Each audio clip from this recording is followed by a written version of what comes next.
우리가 알고 있는 한자 성어 중에 5월 동주라는 말이 있습니다. 이 말은 중국 손무의 손자병법 9지편에 나오는 말입니다. 오나라와 월나라가 한 배에 탔다는 말로서 공동의 목적을 위해서라면 원수라도 하나가 될 수 있다라는 의미를 가진 말입니다. 그런데 이 말을 보게 되어지면 우리의 삶을 너무나 적나라하게 드러내고 있습니다. 국가 간에도 또 정치하는 사람도 또 기업도 또 사회 살아가는 우리들도 어제의 적이 오늘의 친구가 되고 오늘의 친구가 내일의 적이 되는 그런 사회 속에서 살아가고 있습니다. 그래서 원수라도 공동의 목적을 위해서라면 얼마든지 뜻을 같이 하는 그런 일들이 일어나는 것이 우리의 현실임을 우리가 다 인정할 수가 있습니다. 우린 지난주에 이 아비멜렉에 대해서 말씀을 살펴보았습니다.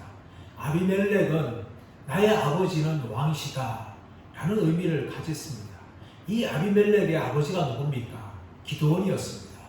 아비멜렉이 세겜의 첩에서 난 자식이 기드온이 세겜의 첩에서 난 자식이 아비멜렉입니다.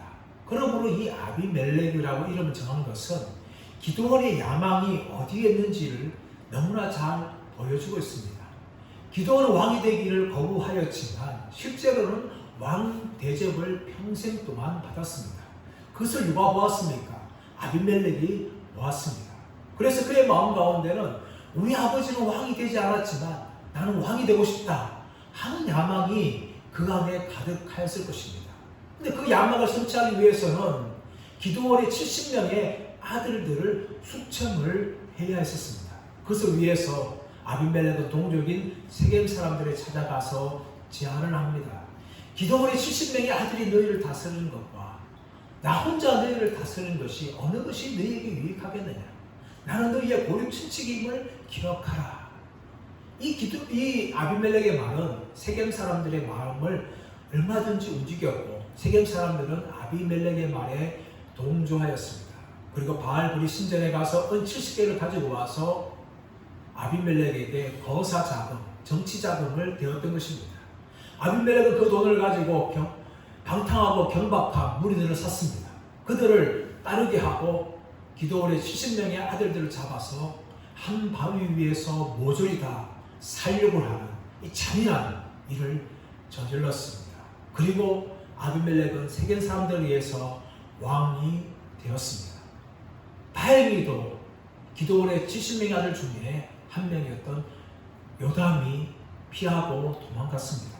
그리고 그는 그리심산 꼭대기에 올라가서 세겜 사람들을 향하여서 외쳤습니다. 너희가 한 행동이 과연 진실하고 의로운 것이냐? 너희가 한 행동이 기드온의 집안에 보답한 것이냐?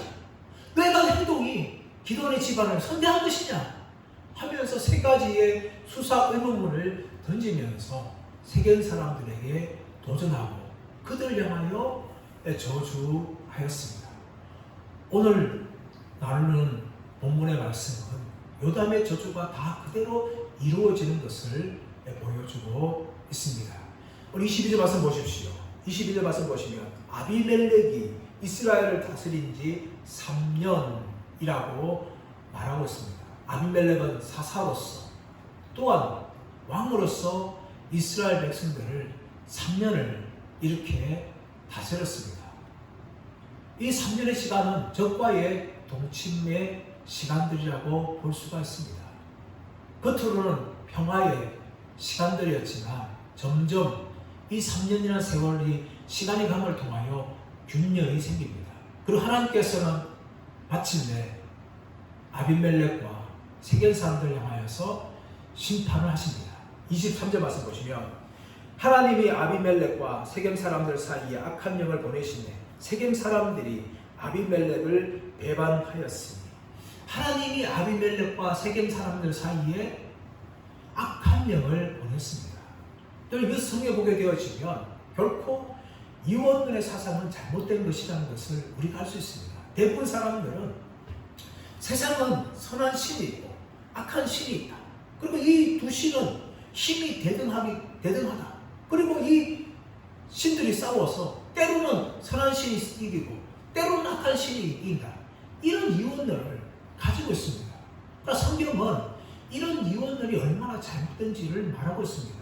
오늘 하나님께서 부리시는 영이 선한 영뿐만 아니라 악한 영이라는 것을 성경이 말씀하고 있습니다. 여기도 보십시오.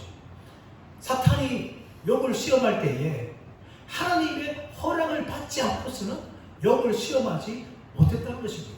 이 악한 영의 정체가 정확히 무엇이냐는 알 수 없겠지만 이 악한 영도 하나님께서 부리시는 영에 불과하다는 것을 성경이 분명하게 말하고 있는 것입니다. 그렇다면 하나님께서 이 악한 영을 보내신 이유가 무엇입니까?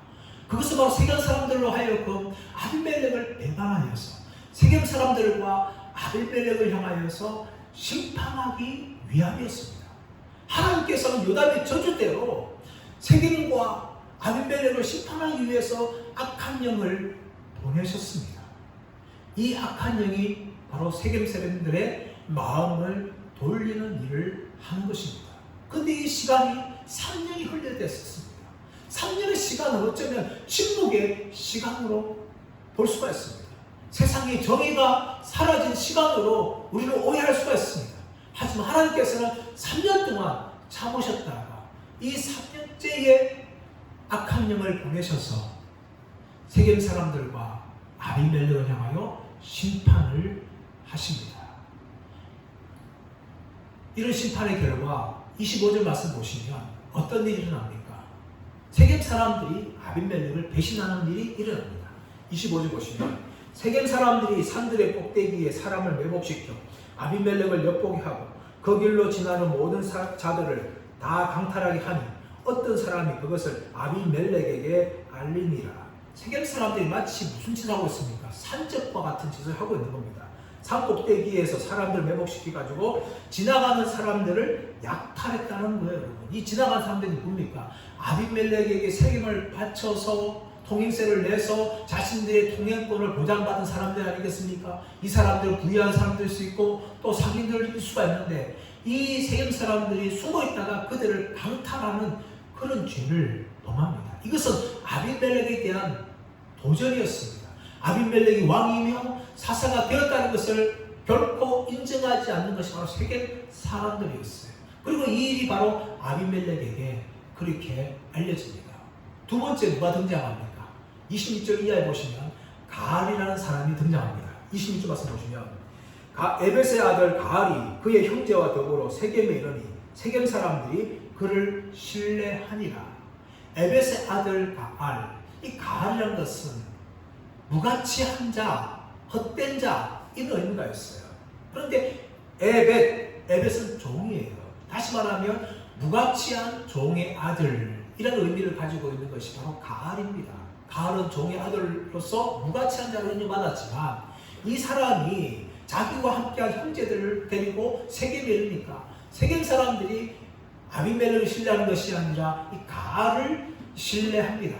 이 가알을 향한 마음을 주는 거죠. 그러자 이 가알이요 세겜 사람들의 마음을 완전히 자신에게 돌리는 그런 일을 합니다. 27절 28절 말씀 보시면 그들이 밭에 가서 포도를 거두어다가 밟아 짜서 연회를 베풀고 그들의 신당에 들어가서 먹고 마시며 아비멜렉을 저주하니 에벳의 아들 가알이 이르되 아비멜렉은 누구며 세겜은 누구이기에 우리가 아비멜렉을 섬기리요 그가 여룹바알의 아들이 아니냐 그의 신복은 서불이 아니냐 차라리 세겜의 아버지 하물의 후손을 섬길 것이다. 우리가 어찌 아비멜렉을 섬기리요. 여러분 이 28절 말씀 보게 되어지면 누가 생각납니까? 아비멜렉이 생각나는 거죠. 아비멜렉이 세겜 사람들에게 마음을 돌릴 때에 어떻게 했습니까?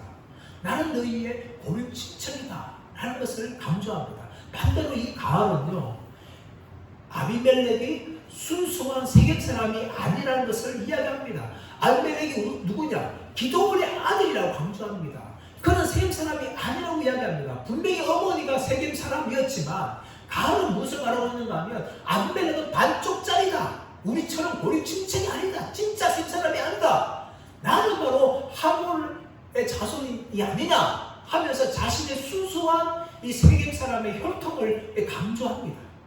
과거나 지금이나 이런 방법 너무나 효과적으로 먹히고 있는 거죠. 아비멜렉 쓴 방법도 통하는 것이고 이 가을 쓴 방법도 통하여서 세겜 사람들이 이제 아비멜렉이 아니라 가을을 향하여 온전히 그들의 마음을 돌리는 것을 볼 수가 있습니다. 그리고 더 나아가서 29절 말씀 보시면 이 가을의 허풍이 나오죠. 29절 말씀 보시면 이 백성이 내 수하에 있었더라면 내가 아비멜렉을 제거하였으리라 하고 아비멜렉에게 이르되 내 군대를 정원에서 나오라 하니라.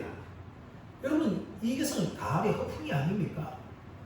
나중에 보게 되어지면 가을이 어떻게 죽는지 잘 알게 되었지만 이 가을은요 자신이 얼마든지 아비멜렉을 이길 수 있다. 그래서 아비멜렉 그냥 오는 것이 아니라 군대를 많이 모아서 나를 공격해야 나를 이길 수 있을 것이다. 이렇게 허풍을 되는 것을 볼 수가 있습니다. 우리 인생을 살면서 또 사회생활 하면서 우리는 두 종류의 사람을 절대적으로 주의를 해야 됩니다. 하나는 무엇인가 하면 남이 없는 데서 다른 사람의 흉을 보거나 함부로 비난하는 사람들. 이런 사람들을 절대 가까이 하지 마십시오.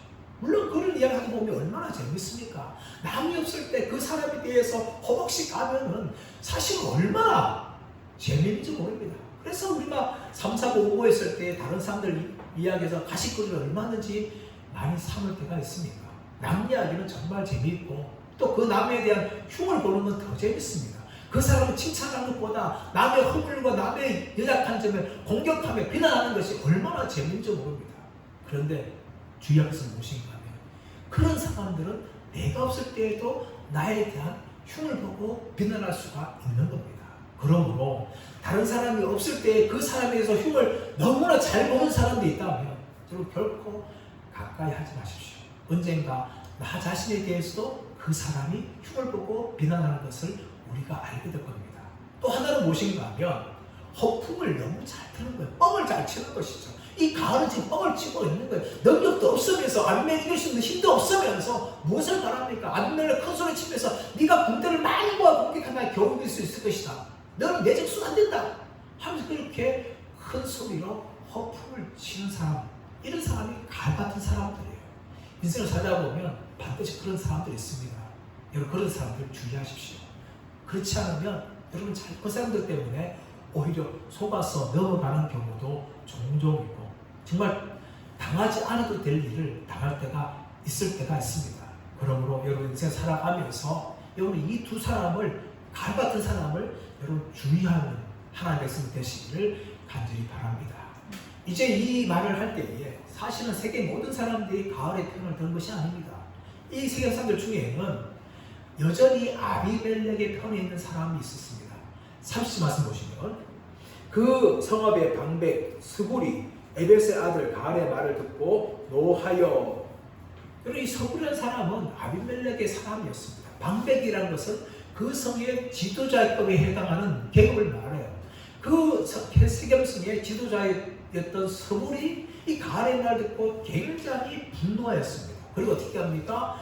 가알이 한 모든 말들에 대해서 아비멜렉에게 전가를 보내면서 알려주고 그리고 어떻게 이 가알을 공격할 것인지 작전까지 다 세워줍니다. 31절 말씀 보시면 사자들을 아비멜렉에 가만히 보내어 이르되 보소서 에벳의 아들 가알과 그의 형제들이 세겜에 이르러 그 성읍이 당신을 대적하게 하니 당신은 당신과 함께 있는 백성과 더불어 밤에 일어나 밭에 매복하였다가 아침에 뜰 때에 당신이 일찍 일어나 이 성읍을 음습하면 가을 및 그와 함께하는 백성이 나와서 당신을 대적하리니 당신은 기회를 모아 그에게 행하소서 하니. 여러분 낱말은 새가 듣고 반말은 쥐가 듣는다. 말이 뜻이 우리가 말할 때에 항상 누가 듣습니다. 근데 이 가을이 허풍을 들 때에 세계 사람들 중에 방백 서울 듣고 그 말 듣고 굉장히 흥분하고 분노하면서 아비멜렉에게 가을의 모든 소식을 다 알려주면서 이 가을에 대해서 공격하라 이런 이 말까지 다 전합니다. 아비멜렉 그 말을 듣고 실제적으로 행동하고 가을을 공격합니다. 가을이 어떻게 됩니까? 35절 36절 말씀 쭉 나오지만 이 38절 39절 말씀 보십시오. 스볼이 그에게 이르되 내가 전에 말하기를 아비멜렉이 누구이기에 우리가 없이 그를 섬기리요 하던 그 입이 이제 어디 있느냐 이들이 내가 없인 여기던 그 백성이 아니냐 청하노니 이제 나가서 그들과 싸우라. 스볼이 과거에 가을했던 말을 비웃는 거죠. 그리고 가을이 이 스볼의 말대로 어떻게 합니까? 나가서 싸우지만 완전히 패배합니다. 39절 40절 말씀하십니다. 가을이 세겜 사람들과 앞에 서서 나가 아비멜렉과 싸우다가 아비멜렉이 그를 추격하니 그 앞에서 도망하였고 부상하여 엎드려진 자가 많아 성문 입구까지 이르렀더라. 여러분 가을이 아비멜렉과 싸우자 적수가 되지 않았습니다. 도망하였고 이 사람들 많은 사람들이 도망하다가 어디까지 이릅니까? 성문 입구까지 이르렀습니다. 여러분 그런데 35절 말씀 보시면 성문 입구가 한마디 더 나옵니다. 에베스의 아들 가알이 나와서 성문 입구에 설 때에 아비멜렉과 그와 함께 있는 백성이 매복하였던 곳에 일어난지라. 에베스의 아들 가알이 어디 있었습니까? 성문 입구에 섰다는 거예요. 그런데 패배하였으면 성문 입구까지 밀리지 않습니까? 이 성문 입구에 섰다는 것은 가알이 지금 세겜 사람들의 지도자급의 쉽게 말해 왕자리를 지금 노리고 있다는 것을 볼 수가 있어요. 고대 건동에서 성문 입구는요 그냥 평범한 자리가 아닙니다. 이것은 많은 사람들이 모이는 자리고 그 앞에서 회의도 하고 재판도 이루어지는 곳이에요. 그래서 성문 입구에 섰다는 것은 그 성읍에서 지도자의 위치에 올랐다는 것을 말합니다. 예를 들어서 창세기 말씀 나오시면 하나님께서 보내신 두 천사가 소돔과 고모라를 멸망할 때에 소돔성 입구에 누가 앉았는가 하면 롯이 앉았다가 두 천사가 보면서 환영하면서 그들을 자기 집에 모셔드리는 그런 일을 보여줍니다. 압살롬도 마찬가지입니다. 압살롬이 성문이 곁에 서가지고 많은 사람들의 제 마음을 듣고 그들을 풀어줍니다. 그래서 백성들의 마음을 얻게 되어지는 것이죠. 이 가을이 바로 이 성문 입구에 섰는 사람인데 이제는 패배하여서 쫓겨가지고 성문 입구까지 도망오는 그런 신세로 전락하고 마는 것이 이 가을의 모습입니다. 근데 여러분 아비멜렉은요 이 정도로 끝날 사람이 결코 아닙니다. 아비멜렉은 굉장히 잔인한 사람이었습니다. 그래서 자신을 배신한 세겜 사람들을 향하여서 완전히 이제 보복을 자행합니다. 42절에서 45절 말씀 보십시오. 이튿날 백성이 밭으로 나오매 사람들이 그것을 아비멜렉에 알리니라. 아비멜렉이 자기 백성을 세 무리로 나누어 밭에 매복시켰더니 백성이 성에서 나오는 것을 보고 일어나 그들을 치되 아비멜렉과 그때는 돌격하여 성문 입구에 서고 두 무리는 밭에 있는 자들에게 돌격하여 그들을 죽이니 아비멜렉이 그날 종일토록 그 성을 쳐서 마침내는 점령하고 거기 있는 백성을 죽이며 그 성을 업을 헐고 소금을 뿌리니라 라고 이야기합니다. 여기 42절에 이튿날 백성이 밭으로 나왔다는 거예요. 이건 무슨 말입니까? 이 백성들은요 전쟁이 다 끝났다 생각했어요. 이제 우리는 패배하였고 전쟁이 끝났으니까 일상생활 농사를 짓자 하는 마음을 가지고 있던 어쩌면 전쟁에 참여하지 않았던 세겜 사람들일 수 있습니다. 근데 어떻게 합니까? 아비멜렉이 자신의 부하들을 세 대로 나누어서 그 매복했다가 그 사람들 어떻게 합니까? 완전히 죽입니다. 그뿐만 아니라 45절에서 어떻게 합니까? 성읍을 쳐들어가고 점령하고 거기 안에 있는 백성들 다 죽일 뿐만 아니라 성읍을 헐고 그 다음에 소금을 뿌립니다. 소금을 뿌린 건 뭡니까? 저주를 선언하는 거예요. 너희가 나를 배신한 대가가 이거다 하면서 소금을 뿌리면서 세겜성을 저주하는 것이 바로 아비멜렉입니다. 아비멜렉이 이토록 잔인한 사람이었습니다. 자신을 위해서 아예 더 이상 배신하지 못하도록 이 배신의 뿌리까지도 완전히 말살한 사람이 바로 이 아비멜렉이었어요. 근데 아비멜렉은요 그것만 그치는 것이 아니었습니다. 46절 49절 말씀 보시면 아비멜렉은 또 더 잔인한 일을 합니다.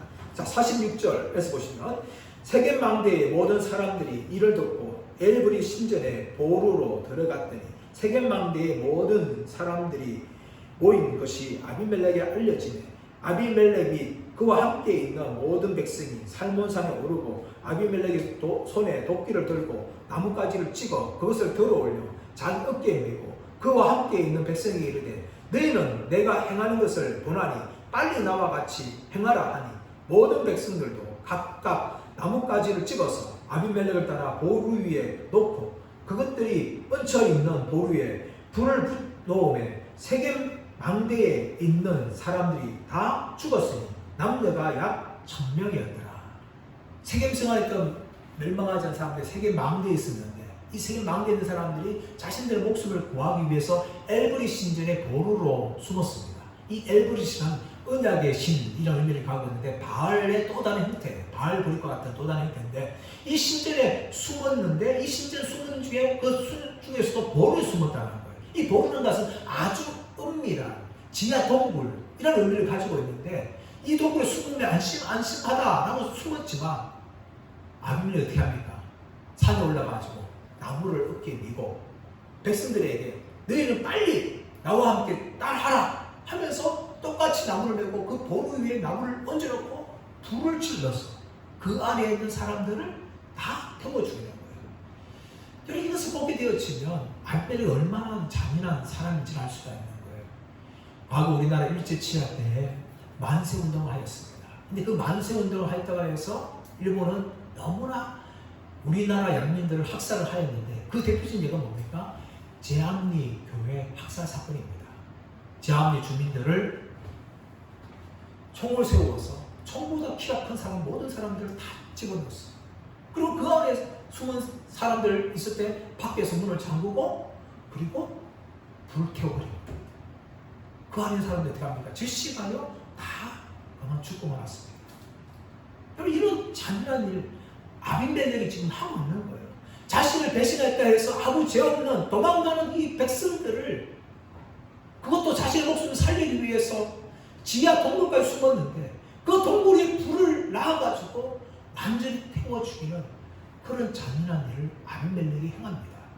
그리고 자를 따르는 백성을 향해서 나와 함께 빨리 하자 라고 말하면서 마치 기드온이 미디안을 공격할 때 백성들을 향해서 나를 따라하라 라고 하는 모습과 비슷하게 행동을 합니다. 그러나 그 대상은 세겜 사람들을 완전히 학살하는 그런 잔인한 일을 저지른 겁니다. 여러분 이것은 바로 요담의 저주가 임한 겁니다. 요담이 어떻게 저주하였습니까? 아비멜렉에서 나온 불이 세겜 사람들과 밀로의 집을 살 것이고 세겜 사람들과 밀로의 집에서 나온 불이 아비멜렉을 살 것이다 라고 저주하였습니다. 앞에 이야기했던 아비멜렉에서 나온 불이 세겜 사람들과 밀로의 집을 살 것이다 라는 저주가 오늘 이 말씀에서 그대로 다 이루어지죠. 아비멜렉이 불태웠던 그 불로 의해서 세겜 사람들이 불타 죽는데 그 순간 남녀 숫자가 1000명을 해당한다고 이야기합니다. 여기에는 어른들 숫자만 이야기하는 거죠. 아이들 숫자가 빠진 겁니다. 얼마나 많은 사람들이 여러분 죽었겠습니까? 그토록 아비멜렉은 잔인한 사람이었고 이 요담의 저주가 아비멜렉을 통하여서 세겜 사람들에게 다 이루어집니다. 이제 남은 것은 무엇입니까? 세겜 사람들과 밀로의 집에서 불이 나와서 아비멜렉을 태우는 일입니다. 그 내용이 이제 50절 이하에서 나옵니다. 50절 이하 말씀 보시면 아비멜렉이 데베스에 가서 데베스에 맞서 진치고 그것을 점령하였더니 성읍 중에 경부와 망대가 있으므로 그 성읍 백성의 남녀가 모두 거리로 도망하여 들어가서 문을 잠그고 망대 꼭대기로 올라간지라. 아비멜렉이 망대 앞에 이르러 공격하며 망대의 문에 가까이 나아가서 그것을 불사려고 하더니 여러분 데베스는 세겜 동네가 아니에요. 세겜에서 동북쪽으로 한 20km 정도 15km 정도 떨어진 마을인데 이 마을은 세겜 마을이 아닙니다. 그런데 이 데베스를 아비멜렉이 공격하고 점령하려고 한 거예요. 그것은 무엇입니까? 정복 욕심이죠. 자신의 영토를 더 확장시키는 겁니다. 세겜 사람들을 많이 죽였으니까 이제 자신의 통치자 숫자가 줄어든 것 아닙니까? 그 숫자를 확보하기 위해서 15km 더 떨어져 있는 이 데베스 마을까지 점령하려고 하는데 사람들이 도망가니까 어떻게 합니까? 그 망대에 불을 태우기 위해서 그 성읍문 가까이 이 아비멜렉이 나아갔습니다. 그때에 아비멜렉이 뜻하지 않은 그런 일이 맞습니다. 53절 말씀 보십시오. 53절 말씀 보시면 한 여인이 맷돌 윗짝을 아비멜렉의 머리 위에 내려 던져 그의 두개골을 깨뜨리니. 아비멜렉이 성문 가까이 갔는데 그 성문 위에 있는 한 여인이 맷돌 윗짝을 던졌는데 공교롭게도 그것이 아비멜렉의 머리에 맞아서 아비멜렉의 두개골이 깨어지는 일이 발생한 겁니다. 그럼 여기에는요, 문화적인 기법이 있습니다. 두 가지 문화적인 기법이 사용되어지는데 하나는 무엇인가 하면 하나라는 것입니다. 하나. 아비멜렉이 세겜 사람들에게 기드온의 70명의 아들이 너희를 다스리고 원하냐, 아니면 나 하나가 너희를 다스리고 하기 원하냐, 그렇게 말할 때 그 하나의 숫자가 오늘 똑같이 사용되어지는데, 이 아벨을 죽인 사람이 누굽니까? 바로 무명의 한 여인이었습니다. 두 명의 여인이 아니라 무명의 한 여인이었고, 그가 던진 맷돌 한 짝입니다. 맷돌 여러 짝도 아니에요. 한 짝입니다.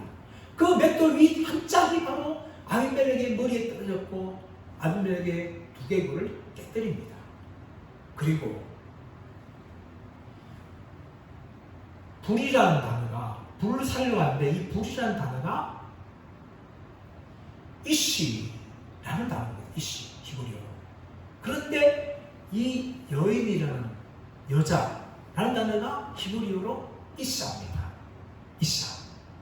아비멜렉이 불을 태워서 대외 사람들을 죽이려고 하는데 이시로 태우려고 하는데 이샤의 여자가 나와서 아비멜렉을 죽이는 그런 문화 기법이 이곳에 사용되어 있으면서 이 아비멜렉의 죽음을 조롱을 하고 있는 겁니다. 결국 무엇이 이루어지는 겁니까? 불이 아비멜렉을 사르는 그런 일이 발생하는 거죠. 여러분, 그래서 아비멜렉이 어떻게 합니까? 54절 말씀 보시면 자신의 죽음이 이러는 걸 알고 여자에 의해서 죽었다 하는 것이 너무나 창피한 거예요. 그래서 옆에 있는 자기의 무기를 든 소년에게 너는 나를 찔러 죽이라 하면서 그 소년에서 죽음을 당합니다. 그리고 이 아비멜렉 죽음은 사무엘서에 보면 사울이 죽는 모습과 너무나 흡사합니다. 사울이 평생 동안 다윗을 죽이려고 쫓아다녔지만 죽이지 못하였습니다. 그런데 사울은 자신이 죽을 때에 길보아 산에서 블레셋과의 전쟁을 치릅니다. 그러나 패배합니다. 블레셋 사람들의 죽음을 당하게 되었습니다. 그런데 어떻게 할례 없는 족속이 죽겠냐 하면서 자기의 무기를 든 소년에게 너는 나를 죽이라 그렇게 명령하고 죽음을 당합니다. 이런 아비멜렉의 죽음이 이와 같고 사울의 죽음이 이와 같다는 것은 두 왕 다 하나님이 기뻐하시지 않은 그런 왕이었다는 것을 성경이 보여주는 것입니다. 아비멜렉은 결코 하나님이 세우신 왕이 아닙니다. 자기 스스로 왕이 되었고 그것도 부당한 방법으로, 잔인한 방법으로 왕의 자리에 올랐던 사람이었습니다. 그런 사람이기 때문에 아비멜렉은 정말 사울과 같은 죽음을 당하는 것을 볼 수가 있습니다. 그리고 이 아비멜렉의 죽음으로 인하여서 백성들은 다 흩어지고 마는 것입니다. 여기에 대해서 이 사사기 기자는 신학적인 평가를 56절, 57절에서 하고 있습니다. 56절, 57절 보시면 아비멜렉이 그의 형제 70명을 죽여 자기 아버지에게 행한 악행을 하나님이 이같이 갚으셨고 또 세겜 사람들의 모든 악행을 하나님이 그들의 머리에 갚으셨으니 여룹바알의 아들 요담의 저주가 그들에게 응하니라. 사사기에 같은 이 결론적인 이야기들은 결국 무엇입니까? 하나님의 심판이라는 것을 이야기합니다. 하나님이 심판하셔서 아비멜렉이 그의 형제 70명이 행한 모든 악을 하나님이 이와 같이 갚으셨고 또 세겜 사람들의 모든 악행도 이와 같이 그들의 머리에 갚으셨다라고 사사기 기자는 이 모든 사건들은 다 하나님의 심판이라는 것을 그는 아비멜렉의 이야기에서 결론적으로 맺고 있습니다. 여기서 보게 되어지면 우리는 참 하나님의 심판을 두려워하며 살아야 한다는 것을 느끼게 되어집니다. 하나님 심판은 어떤 심판입니까? 바로 우리가 뿌린 대로, 우리가 심은 대로 하나님께서는 심판하신다는 겁니다. 아비멜렉이 기드온의 70명의 아들의 생명을 하찮게 여기니까 하나님께서도 아비멜렉의 생명을 하찮게 여기셨어요. 여인이 던진 맷돌 윗짝에 맞아서 그렇게 죽게 하셨습니다. 세겜 사람들이 기드온의 70명의 아들을 하찮게 여기니까 아비멜렉에서 전멸당하는 그런 일을 하나님이 행하셨습니다. 갈라디아서 6장 7절 8절 말씀은 분명히 우리에게 말하고 있습니다. 스스로 속이지 말라. 하나님은 업신여김을 받지 아니하시나니 사람이 무엇으로 심든지 그대로 거두리라. 자기 육체를 위해 심는 자는 육체로부터 썩어질 것을 거두고 성령을 위하여 심는 자는 성령으로부터 영생할 것을 거둔다 라고 성경은 분명히 우리에게 말씀을 하고 있습니다. 사랑 여러분, 그러므로 우리는 정말 두려워하면서 살아가야 될 줄 믿습니다. 이 세상을 살면서 심은 대로 거두게 하시는 하나님의 심판을 우리는 두려워해야 합니다. 두 번째로 하나님께서는 욕심을 가진 자들을 심판하십니다. 야고보서 1장 5절 말씀 보시면 욕심이 잉태하여 죄를 낳고 죄가 장성하여 사망을 낳는다 라고 말합니다. 여러분, 이 아비멜렉이 욕심을 가졌습니다. 야망을 가졌습니다. 근데 그 야망을 가지기 위해서 너무나 잔인한 일을 저질렀습니다. 그리고 여인에 의해서 죽임을 당합니다. 근데 그것도 다윗에 대한 욕심을 가지지 않았다면 아비멜렉은 죽지 않았을 것입니다. 결국 그의 마지막은 그가 가졌던 욕심 때문에 자신의 인생을 망치고 말았습니다. 기드온의 70명의 아들 죽인 것도 자신의 욕심을 이루기 위한 것이었고 또 자신을 죽음에 이르다 것도 다윗의 정복에 대한 욕심이었습니다. 결국 그 욕심이 아비멜렉을 망하게 한 것입니다. 우리 인생을 살아가면서 우리도 세상에 대한 욕심이 없는지를 돌아봐야 됩니다. 하나님이 소돔과 고모라를 심판할 때에 하나님은 바로 심판하지 않았습니다. 천사들을 보내서 소돔과 고모라를 살펴보셨고 또 롯을 향하여서 경고하셨습니다. 그러자 롯이 어떻게 합니까? 자신들의 가족들을 데리고 나오려고 합니다. 설득을 합니다. 그러나 두 사위는 듣지 않았습니다. 그들을 내버려두고 아내와 두 딸과 함께 롯은 소돔 땅을 떠납니다. 그때였습니다. 하늘에서 불과 유황이 내려서 태우는데 그 불타는 모습을 롯의 가족 중에 누가 쳐다봅니까? 바로 아내가 쳐다봅니다. 그리고 그 모습을 쳐다보는 순간 롯의 아내는 소금 기둥이 되고 말았습니다. 여기에 대해서 예수님께서 누가복음 17장 32절 말씀에 우리가 세상에서 어떻게 마지막 종말 때에 어떻게 깨어있을까 하시는 말씀하시면서 롯의 처를 기억하라 라고 예수님이 경고하십니다. 세상에 대한 욕심을 가지면 가질수록 우리는 하늘나라에 대한 소망을 잃어버리고 살아갈 뿐입니다. 그래서 예수님께서는 우리들을 향하여서 롯의 처를 기억하라, 소돔 땅을 향하여서 욕심을 가지고 있던 그 여인을 기억하라 라고 우리를 향하여 경고하고 있는 것입니다. 사람 여러분, 전도서 말하는 것처럼 우리에게 주어진 것을 누리고 즐거워하는 것은 우리에게 준 기쁨입니다. 하지만 그 이상의 욕심을 가지고 살아가면 결국 그 욕심이 우리의 인생을 망하게 한다는 것을 잊지 말아야 될 줄 믿습니다. 세 번째로 하나님은 반드시 심판한다는 것입니다. 하나님께서는 아비멜렉이 다스린 지 3년 만에 3년째에 심판을 하셨어요. 이 3년 동안은 마치 불의가 악이 승리한 시간인 것 같습니다. 하나님이 살아계시지 않고 하나님이 없는 것처럼 여기서는 시간이 아니었습니까? 그럼 하나님께서는 3년째 되니까 악한 영을 보내서 아비멜렉과 세겜 사람들 향하여 심판하십니다. 여러분, 하나님의 심판의 맷돌은 여전히 돌아갑니다. 하지만 그 맷돌은 천천히 돌아갑니다. 우리가 생각한 것처럼 빨리 하나님 심판하지 않을 수 있습니다. 하지만 그 하나님의 심판의 맷돌은 반드시 돌아간다는 것입니다. 심판의 때가 있다는 것입니다. 그러므로 우리는 개인적으로 깨어있어야 될 줄 믿습니다. 하나님 심판을 두려워하면서 우리는 살아가야 합니다. 우리의 인생을 살아가면서 마지막에 하나님 앞에 설 때에 우리가 어떤 심판을 받을지를 두려워하면서 이 땅의 삶을 살아가야 합니다. 그리고 이 세상이 영원한 것이 아니라는 것을 우리는 알고 살아가야 됩니다.